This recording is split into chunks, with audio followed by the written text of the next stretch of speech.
Enter the world, but tread with care. Those roots remember every prayer. Carved from ash, from bone, from flame. The sacred beasts don't play or game. Here change comes, swift on silver wing, with dragonflies that bite and sting. Truth flickers soft and sharp as steel, and every wound must learn to heal. Don't come armed with hollow lore. This world won't let you fake the war. For those who think they understand, you'll bleed the fastest by your hand. So read and ache, be torn apart. These stories rise from broken hearts. With grit and teeth they scream and soar. You've never known a world like this before.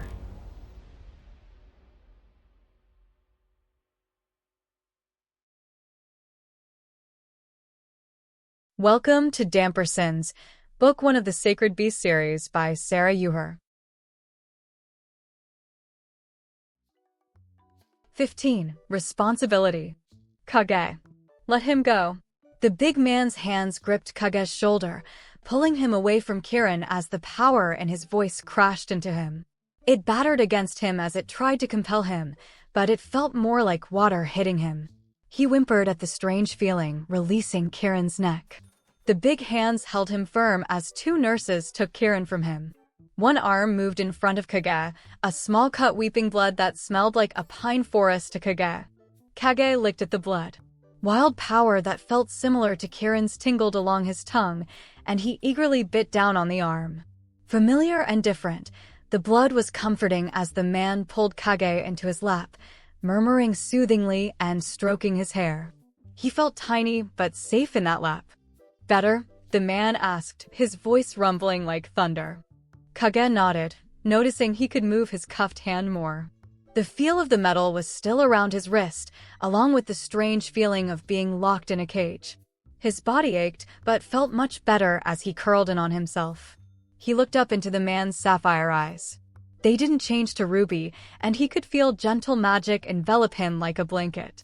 Soft and fluffy and warm. You fed on Kiran too much, the man said gently. But Dash. The man put a finger to his lips. I know, it's comforting for Dhampirs to drink blood.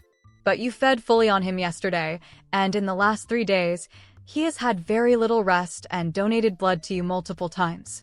He's strong, but he has his limits, and he's pushed too far past them. Is he okay? Kage asked. He'll be fine with rest and food. Who are you?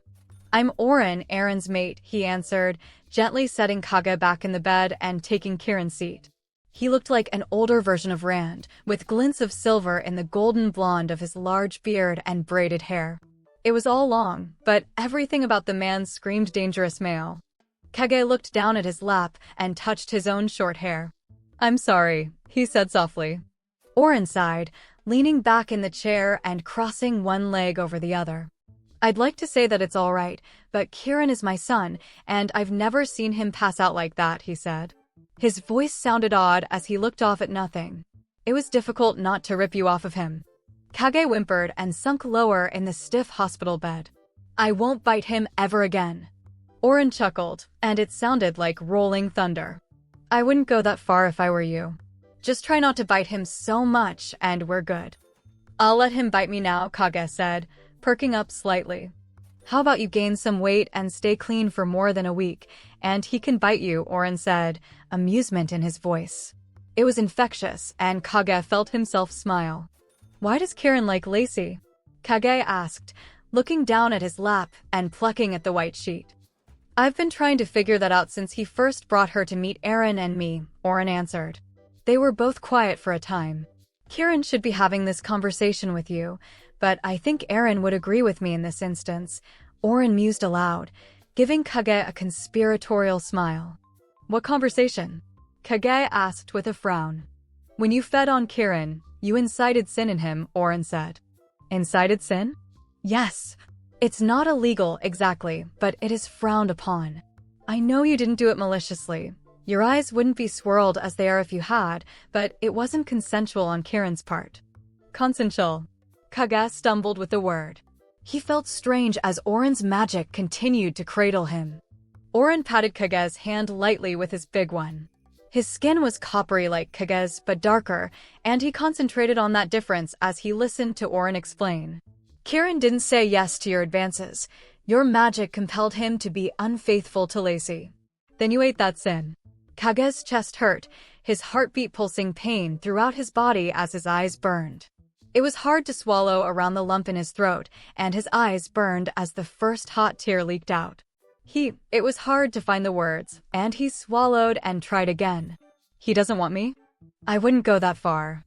Since you weren't doing it maliciously, there has to be some level of attraction on his part for it to work. And some level of discontent for Lacey, Oren explained, holding Kage's hand. Is he mad at me? I doubt it. I think he's more mad at himself, Oren chuckled. He also has an interesting conversation with Lacey in his future. Kage frowned in confusion at that. Why? He has to be honest with her and admit what he did, Oren answered. Can't he just keep it a secret? Pretend it didn't happen? Kage didn't like the idea that he had hurt Kirin and wanted to forget about it. Oren looked offended at the suggestion. I did not raise him to run from his mistakes. Which brings me to you. Me? Kage asked. You made the right choice when you pressed the emergency button on Kirin's phone. But you acted rashly when you intervened between the two humans, Oren explained. But he was hurting her and everything smelled like burnt candy bars. Kage protested, starting to shake. Oren used his free hand to pat Kage's leg gently. None of us are mad at you for it, but you ended up hurt and that human you bit is claiming you attacked him. You have a court date, but Kirin's phone was recording, so you should be fine. Kirin's in more trouble than you are. Why is Kirin in trouble? Kage asked. He broke an officer's wrist when he tried to keep him away from you, Oren said with a gentle smile. He didn't save me, Kage said in a tiny voice, looking back down at his lap. He had a run-in with some demon dogs while looking for missing Dhampirs, but he was able to get the cops on their way to you. Cut the poor guy some slack. He's only a mortal who keeps getting munched on, Oren pointed out. The smile he gave Kage took the sting out of his words. Kage gave him a tiny smile in return. He lifted the hand that still had the cuffs on it. Can you take this off of me? Oren shook his head. When you get released tomorrow morning, they will be removed. But for now, get some rest. I'm going to check on Kirin and donate some blood for him. The large man stood from the chair, and Kage watched with wide eyes as he made a rose appear from nowhere in his hand. This will anchor my magic so you can sleep peacefully. It won't last forever. So the warm blanket will go away? Kage asked. Yes. Just remember that it's not just Kirin that you can go to. Oren patted his head lightly and tucked him back into the bed before leaving the room.